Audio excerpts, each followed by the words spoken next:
Wakenya kwanza ni maskini. Hawana chochote cha kushindana na sisi.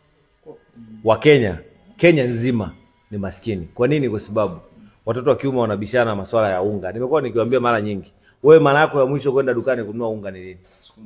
Ukumbuki. Sasa Wakenya huko takataka hao wanakaa wanabishana na sisi sasa hivi, wanakuja wanatukana matusi. Wakati wao maisha yao ni ya shida. Yaani Wakenya wengi maisha yao mmoja mmoja ni ya shida, lakini sisi wa Tanzania hata kama tunasema sisi tunaishi maisha magumu, lakini kila Mtanzania hakosi 10,000, 15,000, 20,000. Ni vitu ambavyo haviwezekani. Hawezi kulala na njaa, ni kwamba mtu amelala na njaa siku 3-4. Ni kitu ambacho kiwezekana, lakini Kenya inaonekana ni wana njaa 100%.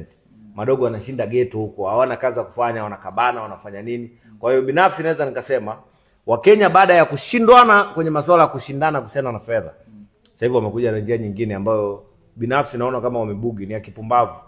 Alafu mimi naona kama ni watoto wadogo. Mimi binafsi matajiri wao vijana ambao wao wanawachukulia pale kama ni vijana sio wa Kenya. Mimi wale naweza nikawanunua afu nikaja huku Tanzania nikawa wafanya wafuge mbwa zangu. Yaani wakawa ni wale ambao wanaenda kufanya mbwa zangu malisho, wanaenda kuzilisha. Si tumeelewana? Kwa hiyo binafsi Wakenya sioni kitu cha kuwazungumzia. Namzungumziaje mtu ambaye nimemzidi kila kitu? Binafsi nimewazidi Wakenya kila kitu. Yaani uwezo kumfananisha kijana mwenye umri kama wangu Kenya, utamfananisha na mimi. Tanzania angalau kidogo hapa wanaojisogeza, lakini Kenya maskini mbwa takataka wote.